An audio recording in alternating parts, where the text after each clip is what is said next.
how much more grievous are the consequences of anger than the causes of it? What if I told you that the very emotion you've been told to suppress, avoid, or fear, your anger, could actually become your greatest source of power? That the storm inside you isn't a curse to be tamed, but raw energy waiting to be forged into laser-sharp focus. The truth is, most people let their rage burn them from the inside out, wasting it on outbursts, grudges, or silent resentment. But a Stoic knows better. A Stoic turns fire into fuel. With the right mindset, your anger can become the catalyst that drives your discipline, sharpens your decisions, and propels you toward your goals with unstoppable force. In this video, we're going to uncover the ancient Stoic alchemy that transforms destructive fury into a tool for clarity, productivity, and personal mastery. We'll strip away the myths, reveal the principles, and walk you step by step through this transformation.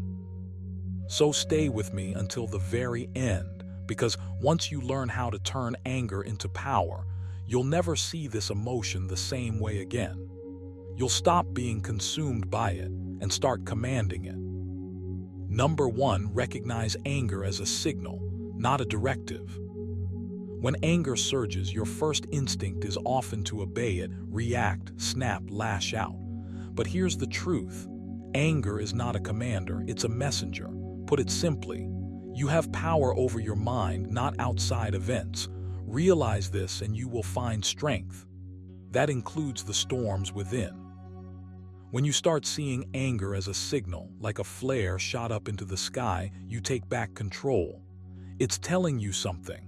A boundary's been crossed, an injustice perceived, a value threatened. But it's not telling you how to respond. That part is entirely yours to decide. The problem is, most people blur the signal with the directive. They feel anger and immediately think, I must act on this. That's when chaos takes over. The Stoics knew this trap well. Epictetus warned, it's not what happens to you, but how you react to it that matters.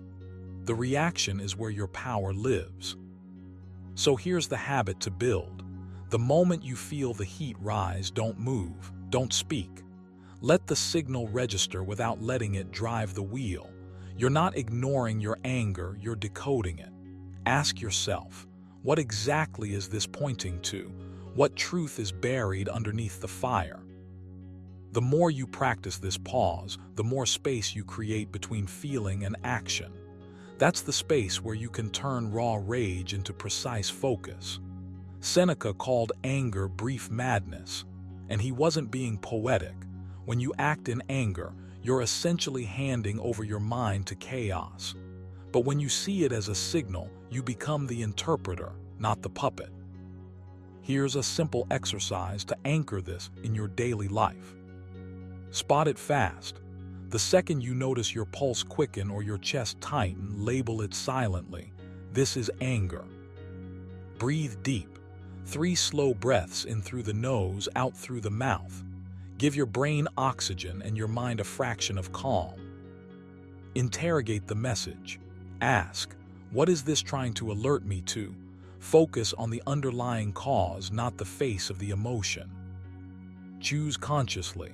Decide whether this is a moment to act, speak, or simply let it pass. The key is repetition. At first, you'll catch yourself too late. You'll notice the signal after you've already acted. That's fine. Each time you reflect afterward, you're training awareness. Over time, the gap between the rise of anger and your recognition of it gets smaller. Eventually, you'll spot it the instant it appears, like a watchman on a high wall seeing trouble approach from miles away. Remember, the Stoic doesn't kill emotion, they master it. The fire doesn't vanish, it's simply no longer running wild. You'll find that when you treat anger as a signal, it stops being a chain around your neck and becomes a compass in your hand.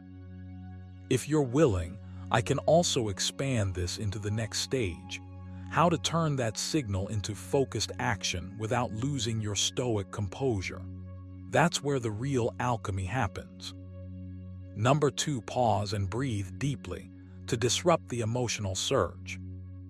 When anger begins to surge, your body reacts before your mind has even caught up. Your breath shortens, your muscles tighten, and your thoughts start racing toward words or actions you might later regret. This is the moment where the Stoics would remind you, you are still in control if you choose to be. Once wrote, you have power over your mind, not outside events. Realize this and you will find strength. And the simplest gateway to regaining that power is something so basic it's often overlooked: pausing and breathing. A pause is not weakness. It's not avoidance. It's the deliberate act of stepping out of the emotional storm long enough to see clearly. Think of it as interrupting the chain reaction before it detonates. That pause creates space. Space for reason, space for choice, space for you to decide who you want to be in the next moment. Deep breathing is the anchor in that space. When you draw a slow, intentional breath, you're sending a direct message to your nervous system. We are safe. We are calm. Stand down. Your body responds, heart rate lowers, tension eases, mind begins to clear. And with each exhale, you release a fraction of that anger, making room for clarity to enter. The Stoics were masters of reclaiming the mind through physical control.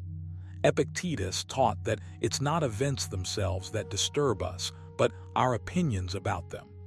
Breathing interrupts that instant leap from stimulus to judgment. You're not erasing the emotion. You're containing it long enough to refine it into something useful. Hear how you can turn this into practice. Catch the surge the moment you feel the tightening in your chest, the heat in your face, or the rush of energy. Name it silently. Anger is here. Pause, no matter what, even if it's just for 3 seconds. Stop moving, stop speaking. Imagine hitting a mental freeze frame. Breathe with intention. Inhale slowly through your nose for a count of 4. Hold for a count of 4. Exhale for a count of 6. Repeat at least 3 times. Let each exhale feel like you're letting go of some of that fire. Return with choice. Ask yourself, what would the wiser version of me do next? Then act from that place. The more you practice this, the faster your mind will learn to pair the feeling of anger with the habit of slowing down. In time, that pause will become your natural first response, not an afterthought. By mastering this, you're not suppressing your anger, you're transmuting it. You're taking raw, chaotic energy and forging it into focus, precision, and strength. That is Stoic alchemy in action, transforming what could destroy you into something that empowers you. If you wish, I can also craft the next section on turning the pause into a mental redirection technique, so it becomes more than just calming down. It becomes weaponized focus. Would you like me to do that? Number 3, redirect your energy from reaction to deliberate action. When anger hits, it's tempting to let it pull you into quick, impulsive reactions. But if you're walking the Stoic path, you already know power lies in choice. Put it clearly, you have power over your mind, not outside events. Realize this and you will find strength. That means your energy is your own and you decide where it flows. Instead of spilling it into emotional outbursts, you can redirect it into deliberate, intentional action. Anger is still energy, intense, raw, and forceful. But it's up to you whether that force scatters into noise or channels into something sharp and effective. Think of it like taking a wild, raging river and guiding it through turbines to produce power. The key is pausing, not suppressing, not denying, but pausing. In that pause, you ask, what's my aim here? If you skip that step, anger drives you. If you take it, you drive anger. And when you drive it, you can choose to put it behind a purpose instead of a reaction. Epictetus warned, any person capable of angering you becomes your master. So the first act of freedom is to refuse that leash. Breathe. Feel the heat without being burned. Then set a clear target for your energy, a task, a solution, a boundary. That's how you transmute rage into focus. You give it a mission. Here, how to practice. Catch the surge the instant you feel anger rising. Label it silently. This is energy. This small recognition creates distance between you and the emotion. Anchor the breath. Inhale slowly to a count of 4. Hold for 2. Exhale for 6. Do this at least 3 cycles. You're not calming yourself down so much as sharpening your awareness. Name the outcome. Ask yourself, what do I actually want to happen next? Make it concrete, something you can act on. Act with precision. Use your words, your movements, your choices with intention. Cut the unnecessary. Focus on the single next move that serves your purpose. When you shift from reacting to acting, you're no longer a slave to the moment, you become the sculptor of it. And the beauty is, this doesn't just keep you from making rash mistakes, it forges a deep inner steadiness. Remember, anger isn't the enemy. Misplaced anger is. Direct it, and you're not just avoiding harm, you're turning raw fire into refined steel. And every time you do, you strengthen the habit of mastery. If you want, I can also write a short, hard-hitting version of this point that could be used as a power-packed intro quote for the article. Would you like me to? Number 4. Use anger as fuel to sharpen your focus on goals. Anger is a force. Left untamed, it blinds you, pulls you into petty battles, and drains your energy. But when you learn to channel it, anger becomes fuel, a concentrated surge of life that can sharpen your focus and push you toward your goals with a clarity few other emotions can match.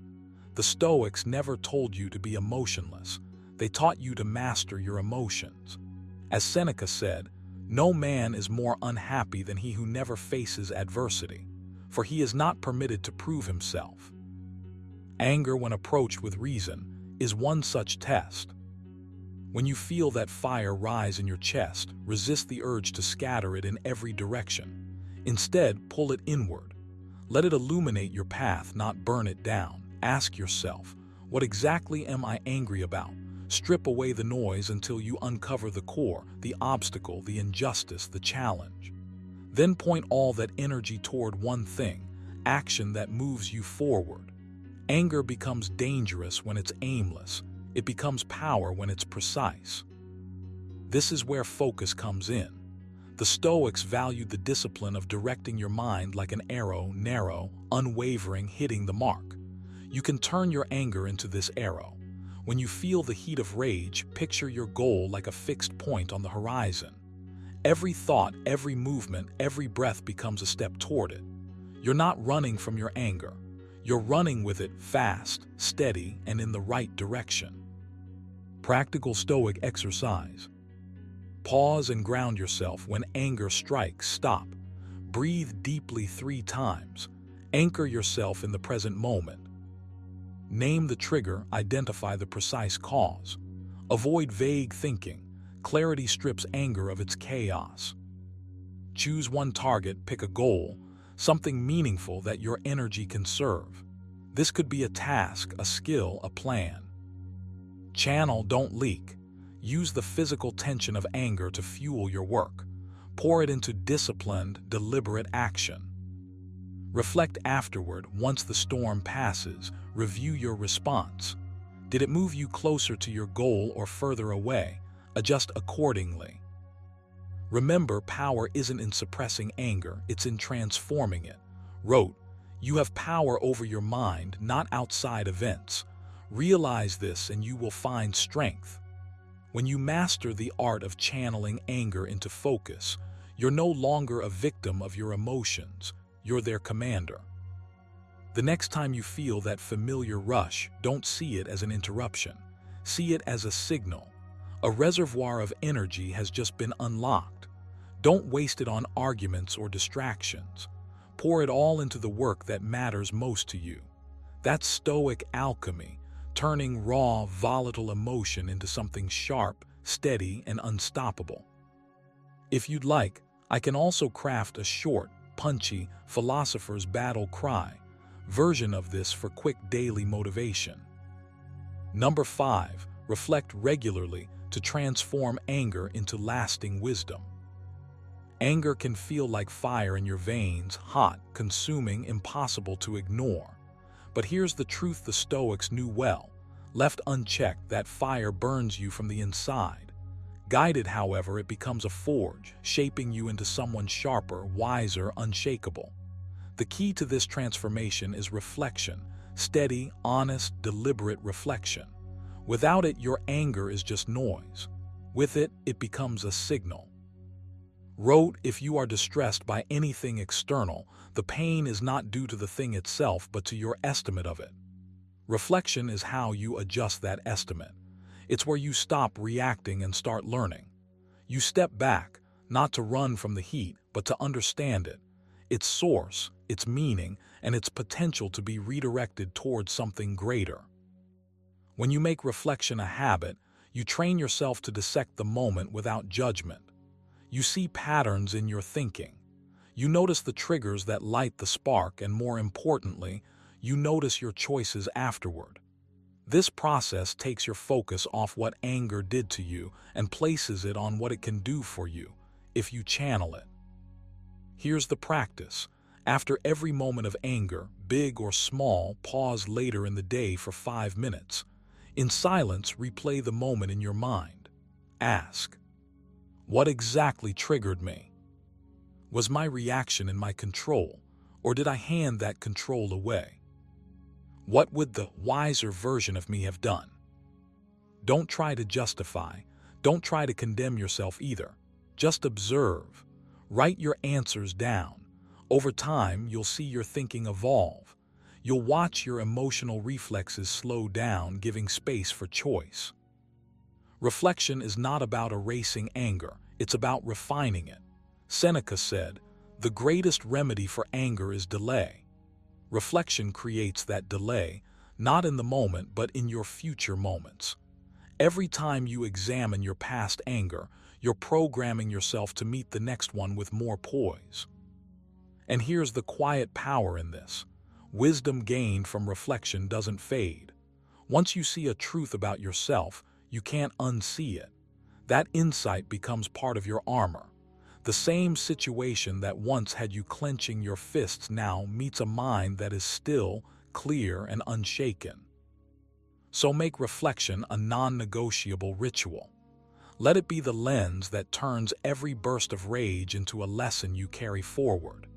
In time, you won't just be controlling your anger, you'll be mastering it, bending it into focus, and using it as fuel for a life lived with deliberate strength.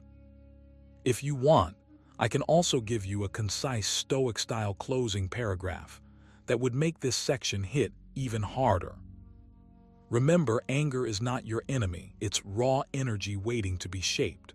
The true alchemy lies in transforming that fire into calm, unstoppable focus. As said, you have power over your mind, not outside events. Realize this and you will find strength. Now, it's your turn to take control. If you're ready to turn your rage into your greatest weapon, start today. Breathe, reflect, redirect, and watch how your world shifts. Don't forget to like, share, and subscribe for more timeless wisdom to sharpen your mind and steel your spirit. Until next time, keep transforming, keep rising. Stay strong, stay focused. You have power over your mind, not outside events. Realize this and you will find strength. What if I told you that in just 30 days you could go from feeling completely drained, overwhelmed, and stuck to waking up calm, focused, and in control? No magic pills, no exotic retreats, just ancient wisdom applied to modern chaos. I know burnout feels like a slow, silent fire that eats away at your motivation. You keep pushing, thinking a break will fix it, but somehow, you still feel heavy when you wake up. That's where Stoicism changed everything for me. In this video, I'm going to take you through the exact 30-day Stoic reset that pulled me out of mental exhaustion and into a state of balance I didn't think was possible. You'll see how small mindset shifts, simple daily practices, and unshakable Stoic principles can rewire the way you deal with stress, setbacks, and even success. Stay with me until the very end because the final step, the one most people skip, is the key to making this transformation stick for life. If you've ever wanted to reclaim your mind, this might be your turning point. Let's get into it. Number 1. Identifying the root cause of burnout through Stoic self-examination. Before you can truly heal from burnout, you need to get curious. I mean really curious.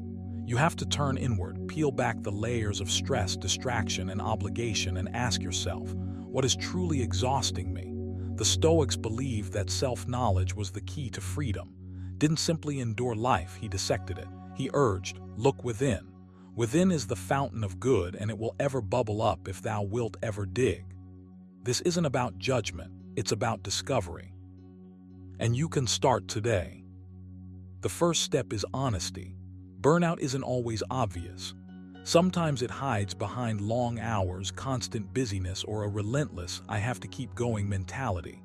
Ask yourself which parts of your life feel like a weight around your chest, which obligations make your stomach tighten before the day even starts. Write them down. Don't filter. Don't justify. Just observe. The Stoics called this process careful attention to your own thoughts, actions, and emotions. By practicing it, you begin to uncover patterns that are silently eroding your energy. Next, trace the origins. Ask why you feel drained in those areas. Is it fear of failure, desire for approval, or the compulsion to control what isn't yours to control? Seneca reminds us that it is not the man who has too little, but the man who craves more that is poor. Often, burnout springs not from the workload itself, but from the unrealistic expectations we place on ourselves. Dig deep. Question not just what is exhausting you, but why you allow it to exhaust you. This is where the Stoic lens transforms pain into clarity. Now comes the exercise. Each evening, spend 10 minutes in silent self-examination. Reflect on the day without blame. Ask, where did I act out of fear? Where did I act out of genuine choice? What drained me unnecessarily? Then categorize. Which sources of stress are external and beyond your control? Which ones are internal, fueled by your own thoughts or habits? By differentiating, you reclaim the part of your life you can change and let go of the part you cannot. This simple habit creates mental space, a quiet space where insight can bloom. Finally, commit to action. Awareness alone isn't enough. Once you see the root causes, you must respond. Remove what is unnecessary. Adjust your mindset where possible. Prioritize what truly matters. Epictetus said it best. It's not what happens to you, but how you react to it that matters. By consistently examining your life with clarity, you stop wandering blindly in burnout's maze. You begin choosing your path intentionally. So start small. Tonight, find a quiet corner, close your eyes, ask yourself the tough questions, write down your answers, and don't just stop there, reflect on them tomorrow and the day after. In 30 days, you'll notice a subtle but profound shift. You're not just surviving anymore. You're steering. You're living. You're beginning the journey from burnout to Zen, one Stoic insight at a time. Number 2, using daily Stoic journaling to regain mental clarity and focus.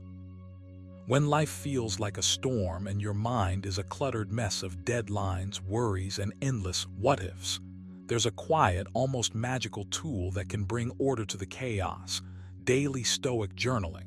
You might be thinking, journaling? Really? But hear me out. This isn't just scribbling random thoughts on paper. It's a deliberate practice, a way to meet your mind head-on and regain control over your focus and clarity. Himself did it every day, and if an emperor wrestling with the weight of an empire could find calm on the page, so can you. Here's the truth: our brains are constantly bombarded. Notifications ping, thoughts swirl, emotions spike. Without a pause, clarity becomes a distant memory. Daily journaling acts like a mental sieve. It lets you catch the noise, examine it, and decide what deserves your attention. Start small. Before the day begins or as it ends, take 10 minutes. Write down your thoughts, frustrations, and intentions. Don't filter yourself. Let the pen become the vessel through which your scattered mind flows. But here's the Stoic twist. You're not just journaling to vent. You're observing, you're asking the questions that matter. What can I control today? What reactions are mine to choose? Where did I stray from reason? Seneca reminds us that we suffer more often in imagination than in reality.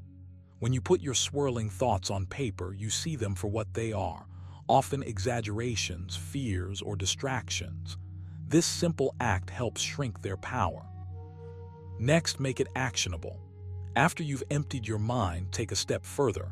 Write down one practical action you can take to live in alignment with your values. It could be as small as responding to an email calmly instead of impulsively, or as big as setting a firm boundary at work. These tiny, consistent actions compound.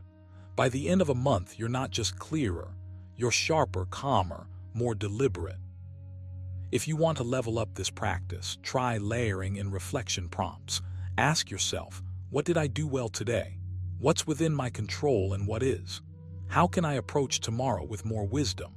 Over time, this turns journaling into a mirror. You begin to see patterns, recognize triggers, and notice growth you might otherwise overlook. It's like giving your mind a daily reset button. So grab that notebook, make it your sanctuary. Write honestly, reflect deliberately, act intentionally. In just 30 days, the fog lifts. Mental clarity isn't some abstract goal. It's a daily commitment, one page at a time. As Epictetus said, no man is free who is not master of himself. Through daily Stoic journaling, you reclaim that mastery. You move from burnout to focus, from chaos to calm, from scattered energy to zen. Number 3, applying control what you can to reduce stress and anxiety. Stress and anxiety have a sneaky way of creeping into your life when you feel powerless, when the world around you seems chaotic, and when every tiny problem balloons into an overwhelming storm.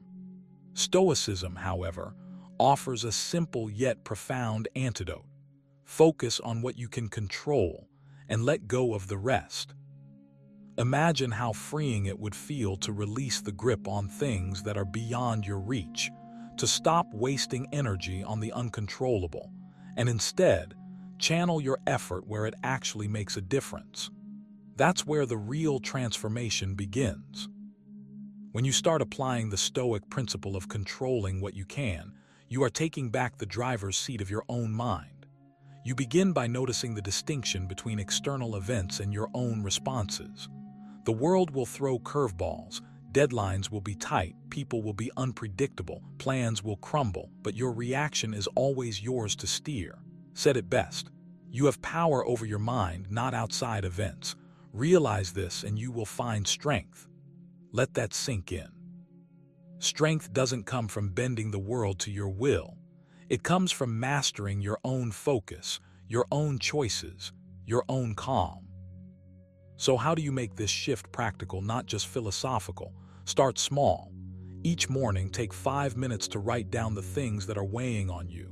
Next to each, ask yourself, can I control this? If the answer is yes, commit to taking deliberate action, no matter how small. If the answer is no, practice mentally stepping back. Imagine releasing it from your grip, picturing it floating away like leaves in a stream. This is not denial, it's clarity.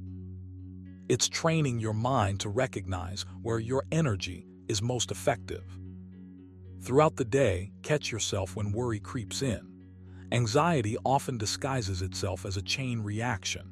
You think about tomorrow's meeting, which spirals into what-ifs, which spirals into panic. Pause, breathe, recenter, ask, what in this situation can I actually influence? And then here, the key, take concrete, intentional action on that one thing. You'll find that even small steps create a ripple of control that diminishes the chaos around you. Another powerful exercise is what the Stoics call anticipating potential challenges in advance. Not to dwell in negativity, but to prepare your mind to respond rather than react. Think through obstacles you might face in your day and decide ahead of time how you will address them. You are building a buffer of calm, a shield against panic, because preparation and action are always within your control, even when outcomes are not. By consistently practicing this mindset, you start to notice a shift. Stress no longer hijacks your day. You feel lighter, more present, more capable. Anxiety begins to shrink, not because the world has changed, but because you have. You are no longer a passenger in the chaos. You are the pilot of your own mind. Remember, you can't control everything, but you can control your focus, your effort, your choices, and your responses. Make that your daily practice. Guard your energy fiercely.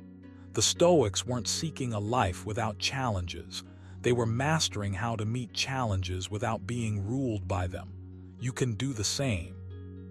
Number 4, practicing mindful detachment from negative emotions. You've felt it before, the tightness in your chest, the swirl of frustration, anger, or worry that refuses to leave. Negative emotions have a way of sneaking in, taking root, and hijacking your energy. But here's the truth. You don't have to let them control you. Stoicism teaches a subtle, powerful skill, mindful detachment. It's not about suppressing feelings or pretending they don't exist. It's about seeing them clearly, understanding their nature, and choosing not to be swept away. As reminds us, you have power over your mind, not outside events. Realize this and you will find strength. Mindful detachment begins with awareness. You catch yourself in the moment of emotional reaction. Your heart races, your mind spirals. Instead of letting it dictate your actions, you pause. You observe the emotion as if it's a cloud drifting across the sky. You name it. This is anger, this is anxiety, this is frustration. Simply labeling it creates space between you and the feeling. Suddenly, you're not the emotion, you're the observer of it. And in that observation lies freedom. Next comes the practice of questioning. Ask yourself, is this feeling serving me? Is it based on something within my control? Stoics emphasize that the only thing truly under your command is your response. The outside world, the rude comment, the missed opportunity, the unforeseen obstacle is indifferent. Your emotional reaction is yours to govern. This doesn't make the emotion vanish instantly, but it shifts your relationship with it. You begin to see it as a signal, not a verdict. Now let's make this practical. Each time you feel negativity rising, take a deliberate 3-step pause, breathe deeply, name the emotion, and ask whether it deserves your attention. Imagine holding that emotion at arm's length like a fragile object. You examine it without crushing yourself. Over time, this becomes second nature. You start to notice emotions entering your space without letting them take over. You experience the world with clarity rather than chaos. Another exercise is to visualize the impermanence of all feelings. Picture the emotion as a wave rolling onto the shore. It rises, peaks, and eventually recedes. It does not stay, and neither should your attachment to it. Epictetus taught, men are disturbed not by things, but by the view which they take of them. When you detach mindfully, you're not cold or unfeeling. You're discerning, choosing where to invest your energy. Finally, practice gratitude as a counterbalance. Each night, reflect on moments where you responded with composure instead of reaction.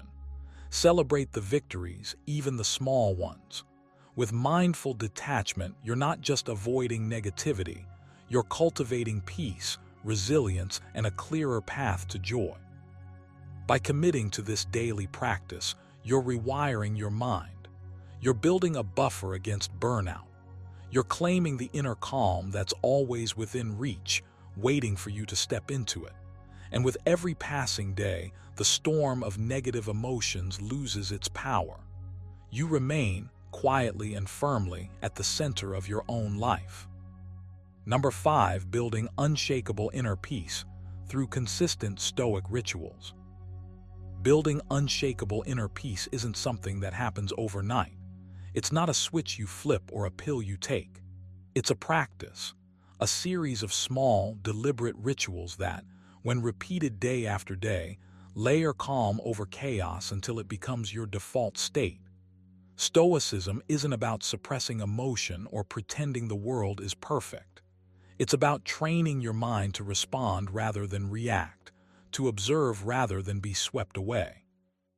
You can cultivate this inner fortress, but it requires consistency and intentionality. Start by anchoring your mornings. Before your phone buzzes or the world yanks at your attention, take a moment. Sit quietly, breathe, reflect on the day ahead, not in terms of what might go wrong, but on what is within your control. Said, you have power over your mind, not outside events. Realize this and you will find strength. Let that sink in. Your thoughts are yours to shape. Your reactions are yours to command. Use this morning pause as a ritual, a daily appointment with your own clarity. Next, practice conscious reframing. Life will throw irritations, setbacks, and frustrations at you. That's inevitable. But here's the Stoic secret. Events themselves aren't disturbing, your judgments about them are. Each time something threatens to disturb your peace, pause, ask yourself, is this within my control? If not, why waste my energy? By consistently applying this tiny ritual of mental triage, you build resilience muscle by muscle. The world becomes less of a storm battering you, and more of a mirror reflecting your choices. Evenings are sacred in Stoicism, and you can use them to consolidate inner peace. Take 5 minutes before bed to review your day. Think about what went according to your values, where you reacted impulsively and where you stayed composed. Don't judge harshly, observe. This reflective ritual rewires your mind over time. Seneca wrote, "We should every night call ourselves to an account. What infirmity have I mastered today? What temptation resisted? What virtue acquired?" By doing this daily, you're not just recording events. You're actively sculpting your character, step by step, habit by habit. Consistency is the heartbeat of Stoic tranquility. These rituals, the morning centering, the mental reframing, the evening reflection, don't promise instant zen, but they promise growth.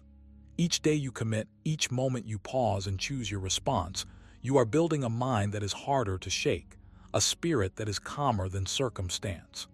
Over 30 days, these small practices compound. They turn stress into strategy, chaos into clarity, and burnout into a quiet confidence. You don't have to wait for life to slow down. Begin today. Anchor yourself in ritual, shape your judgments, reflect with honesty. Inner peace is not a destination, it's a practice. And by consistently showing up for yourself, you will find that even amidst the noise, you are unshakable. If this journey resonated with you, don't let it end here. Take these lessons, apply them, and see how your own life begins to shift. And remember, progress isn't loud, it's consistent.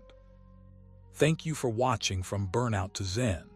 If you found value here, give it a like, share it with someone who needs this reminder, and subscribe so we can keep walking this path together. Your next chapter of calm, clarity, and control is waiting. All you have to do is take the first step. You have power over your mind, not outside events. Realize this and you will find strength. What if I told you that the exhaustion you feel at the end of the day might have nothing to do with your workload, and everything to do with the people draining your emotional batteries? These aren't just complainers or pessimists. These are emotional vampires, the ones who feed on your attention, your patience, and your peace. And here's the thing, most of the time, you don't even notice it happening until you're left feeling scattered, resentful, and strangely tired. But the Stoics had a different way of dealing with such people. They didn't just avoid them, they mastered the art of guarding their inner fortress. They knew that if you control your emotional energy, you control your life. In this video, you're going to learn proven Stoic tactics that protect your mental space, sharpen your emotional defenses, and keep your energy exactly where it belongs, with you. Stay with me until the very end, because the final tactic I'll share is the one that can transform not just your boundaries, but your entire approach to life. It's the difference between being drained and being untouchable. Number 1, recognize and set clear emotional boundaries. One of the most powerful tools you can wield against emotional drainers is the simple yet profound act of recognizing and setting clear emotional boundaries. Think of your energy like a precious resource, limited, vital, and non-renewable in the moment. The Stoics understood this. Wrote, "You have power over your mind, not outside events. Realize this and you will find strength." Your mind and emotional state are yours to protect. No one else gets a free pass to deplete them. The first step is awareness. You need to pause and really notice when someone starts to pull at your energy. Maybe it's that constant complaining, that passive-aggressive jab, or the subtle guilt tripping.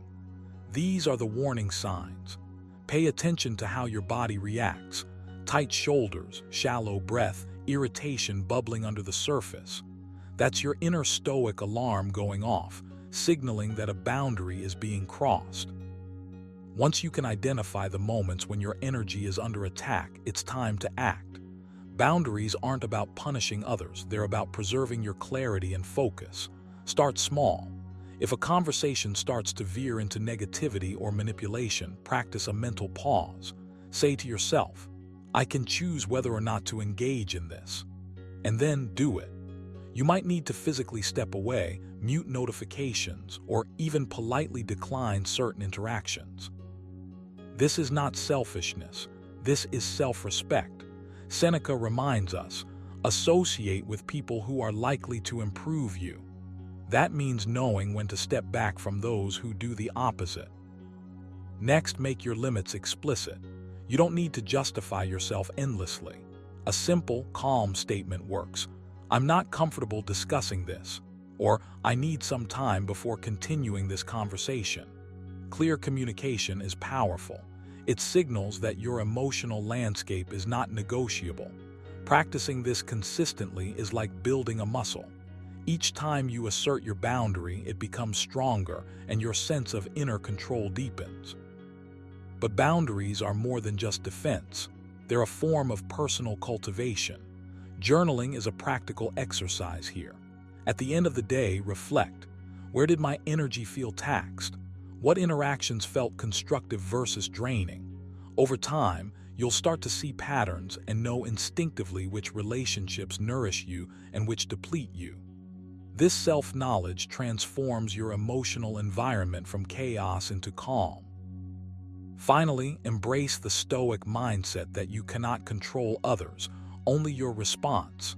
By protecting your energy, you're not controlling someone else's behavior. You're managing your own mind. This mental discipline doesn't just shield you from emotional vampires.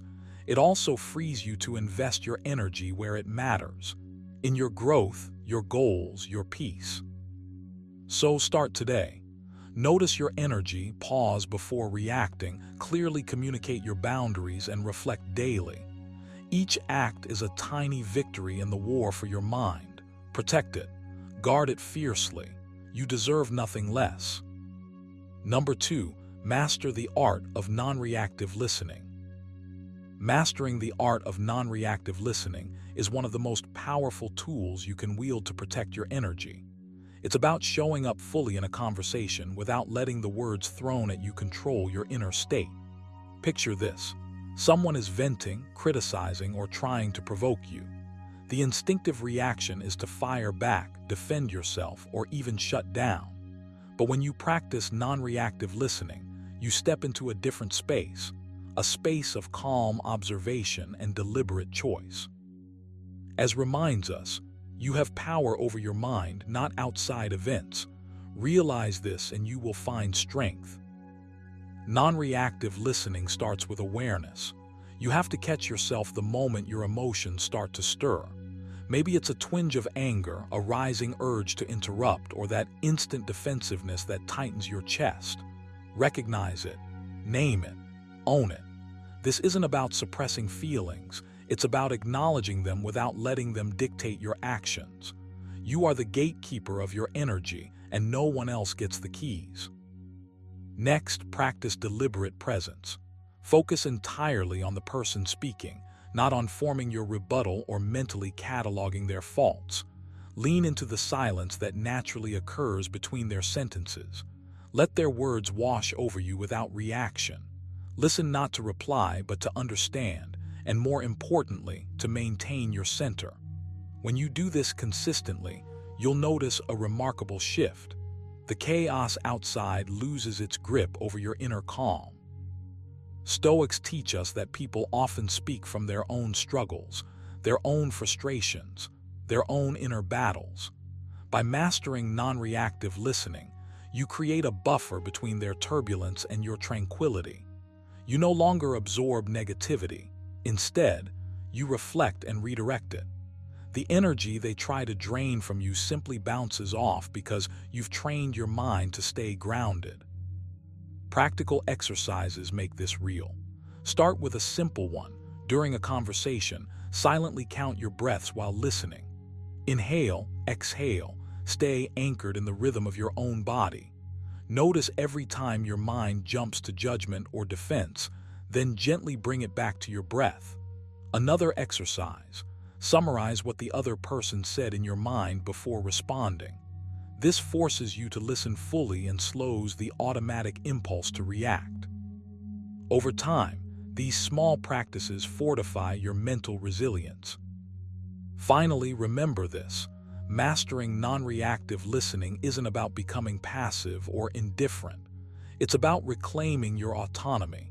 You choose when to engage, when to respond, and when to protect your energy.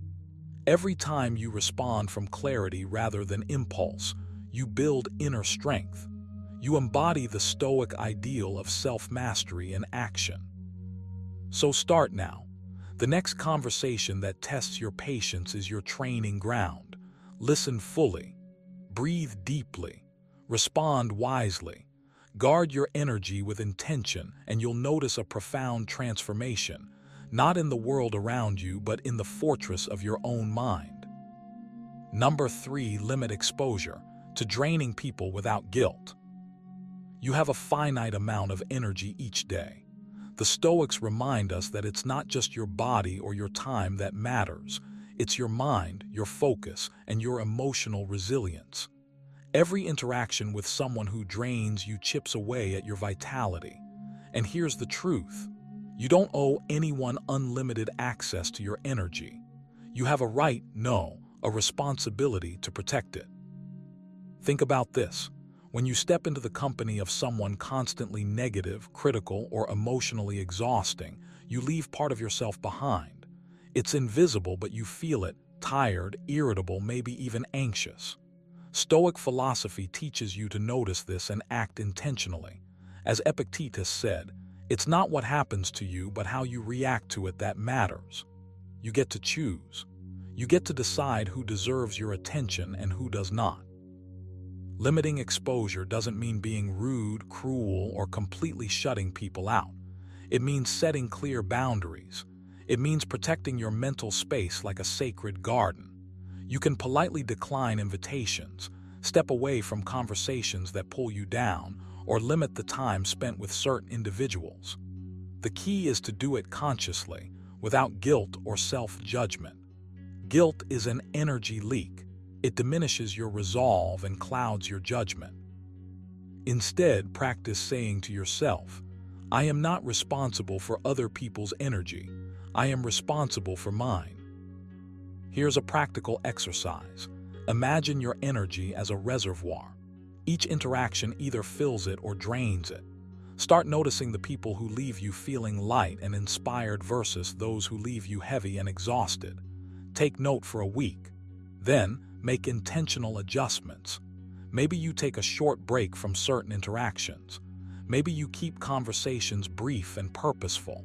The more aware you become, the easier it is to preserve your energy without feeling selfish. Another Stoic tool is reflection.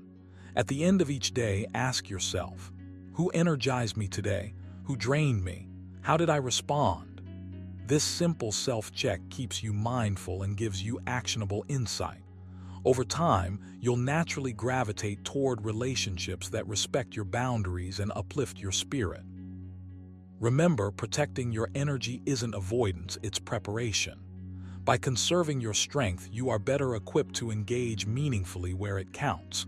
You become like a lighthouse, steady, focused, and unshaken by storms. Limiting exposure to draining people is not a sign of weakness. It is an act of courage. It is the art of honoring your mind, your peace, and your life. So take action. Identify, adjust, and protect. Do it consistently. Let your energy be yours, controlled, and the world can't dim your light unless you allow it. Guard it fiercely, Stoic style. Number 4, focus on what's within your control. Let go of the rest. You've got to start seeing the world through a lens that's entirely your own. Every emotional vampire out there, those people who drain you with complaints, negativity, or constant demands, thrives on your reaction. They feed on the energy you give them. And the truth is, you can't control their moods, their words, or their drama. What you can control is how you respond. Reminds us, you have power over your mind, not outside events. Realize this and you will find strength. That's your starting point. Your energy is yours to protect. You don't owe anyone your agitation, your anxiety, or your chaos. The first step is recognizing what is actually within your sphere of control. Your thoughts, your actions, your words, your intentions, everything else, opinions of others, the twists and turns of life, even the moods of those around you, is outside of your jurisdiction. Let that sink in. Feel the relief that comes with releasing the illusion that you can steer everyone else's behavior. This doesn't make you passive, it makes you deliberate. You become the captain of your inner world. Here, how to practice it. Start small. Notice the next time someone tries to push your buttons. Pause, take a breath. Ask yourself, is this in my control? Can I change it, influence it, or fix it? 9 times out of 10, the answer is no. And that's exactly where you channel your energy differently. Instead of reacting with irritation or defensiveness, respond with calm, or sometimes don't respond at all. The more you practice this, the less power external chaos holds over you. You're not ignoring life. You're prioritizing your own mental space. Another exercise is daily reflection. Each evening, write down what triggered you and separate it into 2 columns, what you could control and what you couldn't. You'll quickly notice a pattern. Most of your stress comes from things you can't touch. Seeing it laid out like this is liberating. It trains your mind to let go of unnecessary friction. Stoics called this, not apathy, freedom from being enslaved by outside forces without shutting yourself off from life. Finally, cultivate intentional action. For everything within your control, take decisive steps. Speak your truth clearly. Set boundaries firmly. Do what aligns with your values. For everything outside your control, release it fully. Don't argue, don't stew, don't obsess. Energy wasted on the uncontrollable is energy stolen from your life. You deserve to walk through your day untethered by the chaos of others, focused, resilient, and calm. So start today. Guard your energy like a fortress. Ask yourself constantly, what can I control right now? Then do it. Everything else, let it drift away like leaves on a stream. The freedom you gain is immediate, profound, and utterly within your grasp. Number 5, replenish your inner energy through daily Stoic reflection. Think of your mind as a garden. Every interaction, every thought, every fleeting emotion either nourishes it or drains it. Emotional vampires, those people or situations that sap your vitality, can leave your inner garden parched if you're not careful. But here's the secret. You hold the key to replenishing your energy, and Stoic reflection is your water, sunlight, and soil rolled into one. Start with a daily pause. Each morning, before you even touch your phone or speak to anyone, take a few quiet moments to turn inward. Ask yourself, what am I in control of today? And what thoughts or actions are truly mine? Reminds us, You have power over your mind, not outside events. Realize this and you will find strength. Let that sink in. It's a gentle but firm reminder that external chaos doesn't have to invade your inner peace. Next, consider the flow of your energy throughout the day. Picture it as a reservoir. Each negative encounter, each unnecessary irritation is like drawing from that reservoir. Without conscious replenishment, it will run dry. This is where reflection becomes your daily top-up. Set aside a consistent time, morning, evening, or both, and review your day or your intentions. Ask yourself, where did I feel drained? Why? How did I respond? Don't judge yourself harshly. Observation is the point. Awareness alone strengthens your defenses and allows you to redirect your energy toward what truly matters. Stoic reflection isn't just mental gymnastics, it's active restoration. Try journaling for 5 minutes each morning or night. Write down 3 things that test your patience or challenge your composure. Then, beneath each, note one Stoic response you can adopt. Perhaps it's reminding yourself that someone's rudeness reveals more about them than about you. Perhaps it's seeing a frustrating situation as a chance to practice patience. With this ritual, you're not just surviving the day, you're fortifying your inner citadel. Remember, replenishing your energy is cumulative. Like building a muscle, consistency matters more than intensity. Even small moments, a brief pause, a mindful breath, a thought of gratitude, compound over time, forming an invisible armor against the drains of daily life. Epictetus teaches, we cannot choose our external circumstances, but we can always choose how we respond to them. Your energy is yours to steward. Reflection ensures that what leaves your mind isn't lost. It is measured, considered, and returned with interest. Finally, embrace the rhythm.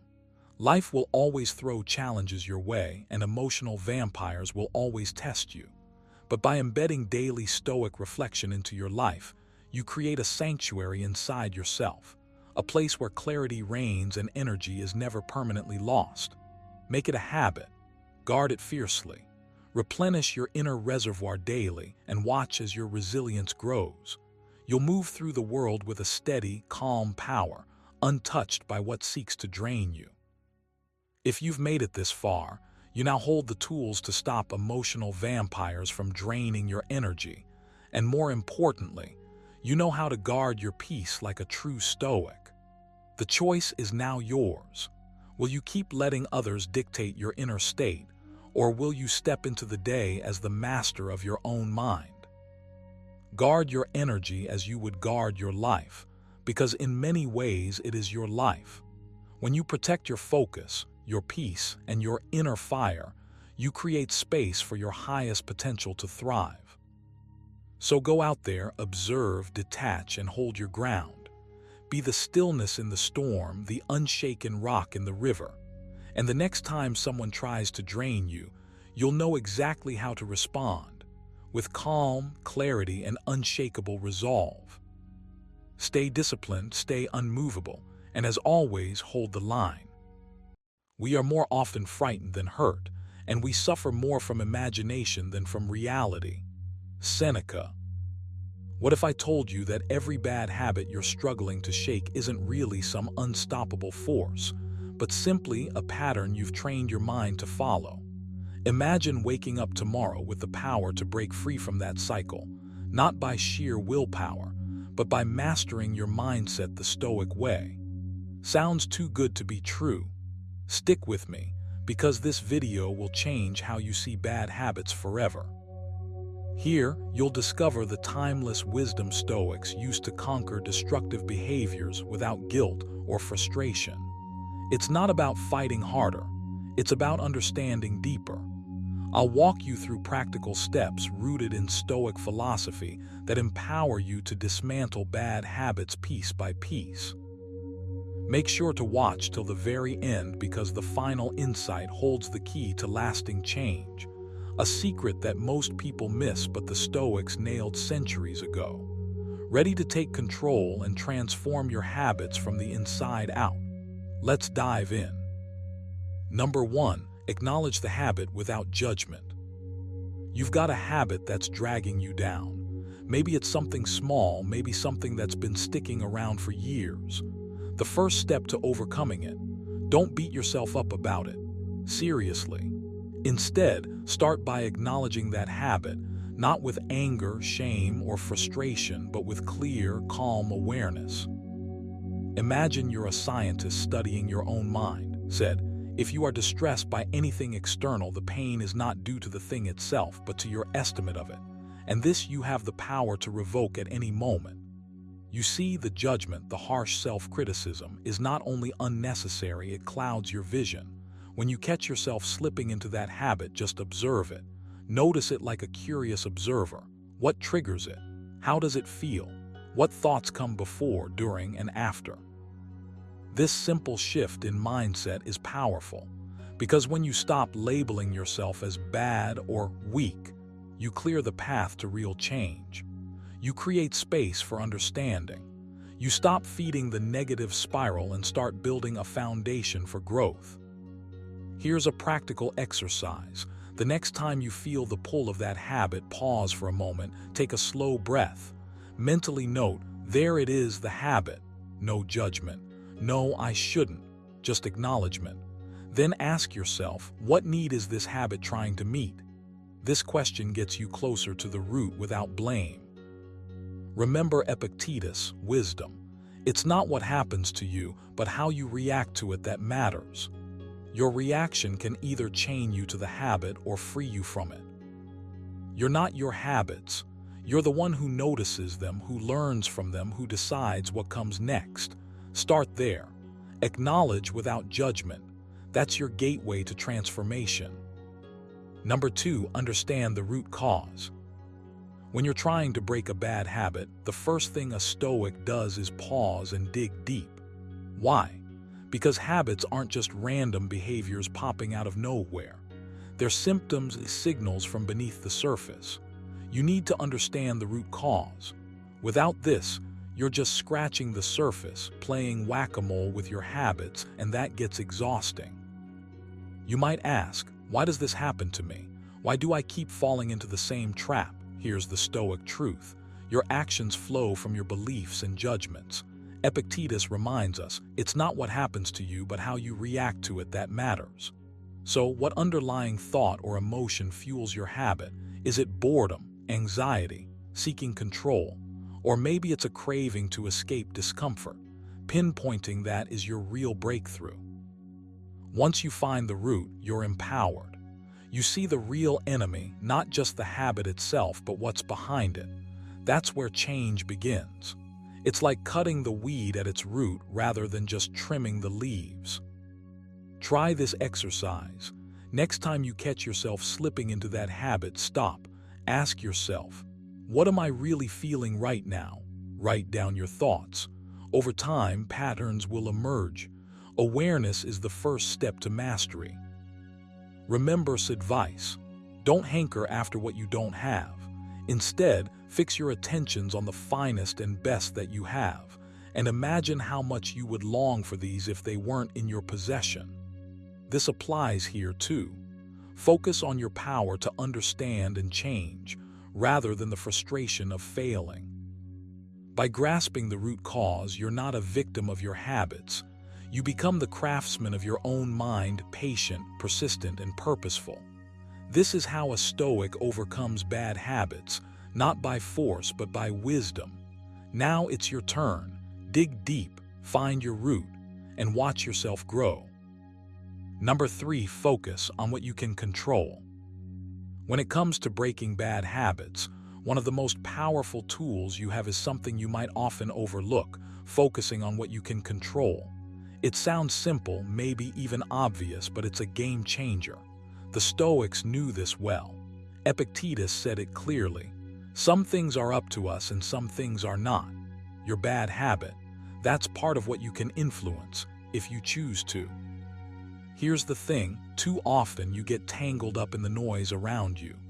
You worry about the judgment of others, the random distractions, or how far you've fallen before. But those things, they're out of your hands.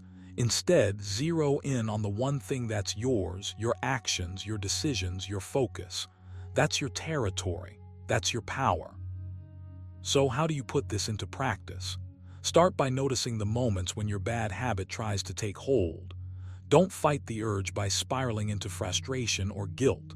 Instead, pause. Ask yourself, what can I control right now? You control your breath.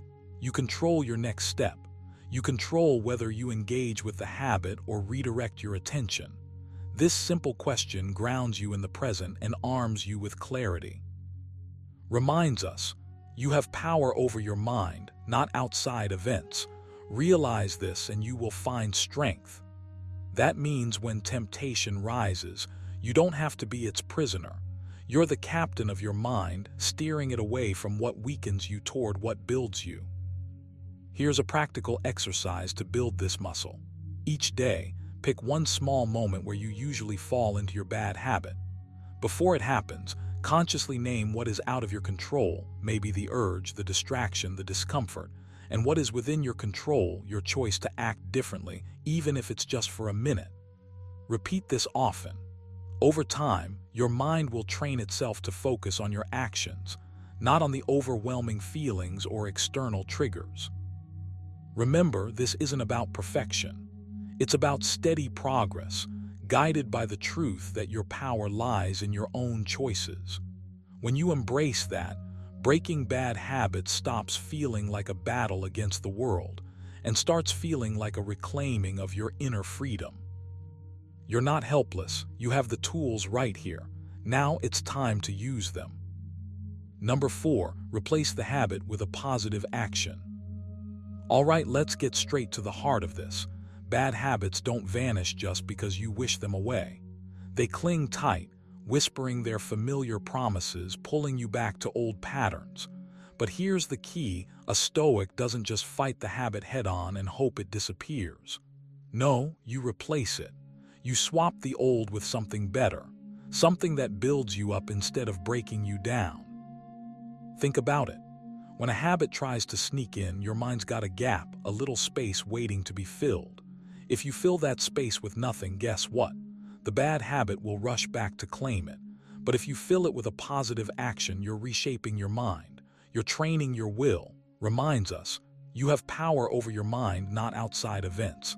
Realize this and you will find strength. So, your power lies in what you choose to do instead of what you used to do. Start small. When the urge hits, pause. Don't just resist, redirect. Replace scrolling endlessly on your phone with a deep breath and 5 minutes of mindful stretching. Swap biting your nails with squeezing a stress ball or focusing on a calming mantra. Every time you choose the positive action, you're rewiring your brain's pathway, creating new grooves that lead to strength, discipline, and freedom. Here's an exercise for you. Pick one habit you want to change. Now write down a positive action you can do instead, something simple but meaningful. Then every time you feel that old habit creeping in, stop, take a breath, and do your new action instead. Track it for a week. Notice how each small victory builds momentum. Remember, it's not about perfection, it's about progress. As Epictetus said, no great thing is created suddenly. It's these small, deliberate replacements that forge the better version of you.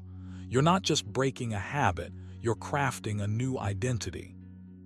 So step up. Don't let old habits run the show. Replace, choose, and grow. The power is yours. Number 5, practice daily self-discipline and reflection. All right, let's talk about something absolutely crucial if you want to break free from bad habits and build a better version of yourself. Daily self-discipline and reflection. This isn't just some vague advice you'll forget tomorrow. It's the core muscle you need to train every single day, no exceptions. Here's the deal: self-discipline is not about being harsh or punishing yourself. It's about choosing what truly matters over momentary impulses. Said, you have power over your mind, not outside events. Realize this and you will find strength. That power, it's yours, but you have to show up every day and practice it. Imagine your mind is like a garden. Without care and attention, weeds, your bad habits, grow wild. But when you cultivate it daily, pull out those weeds and plant better seeds, your garden thrives. Self-discipline is the act of pulling weeds regularly, even when it's tough or you don't feel like it. Now reflection is the other half. Every evening take a moment, just a few minutes, to look back on your day. What did you do well? Where did you slip? Don't judge yourself harshly. Instead, approach it like a coach reviewing game footage. What can you improve? How can you act differently tomorrow? Here's a simple exercise. At the end of each day, jot down one moment where you gave into an old habit and one moment where you resisted it or made a better choice. This practice sharpens your awareness, and awareness is the root of change. Epictetus reminds us, no man is free who is not master of himself. Mastery isn't a one-time achievement. It's the product of countless small decisions, repeated daily. So start today. Commit to this. Every morning, decide one small act of discipline. It could be resisting a craving, focusing fully on a task, or saying no to distraction. Then, every night, reflect honestly and kindly. Over time, you'll notice a shift, not just in your habits, but in how you see yourself. Your mind is the battlefield. Daily self-discipline and reflection are your weapons. Use them consistently. Build your fortress of strength, brick by brick, day by day. The freedom from bad habits starts here with you. Remember, breaking free from bad habits isn't about perfection, it's about progress. As said, the impediment to action advances action. What stands in the way becomes the way. You've got the power to turn your obstacles into stepping stones. So don't wait for motivation to strike or for the perfect moment to begin. Start right now. Commit to daily discipline, keep reflecting, and watch yourself grow stronger, wiser, and freer from those chains. If you found this helpful, hit like, share with someone who needs it, and subscribe for more practical Stoic wisdom that transforms your life. Keep pushing forward. The best version of you is waiting on the other side of your habits.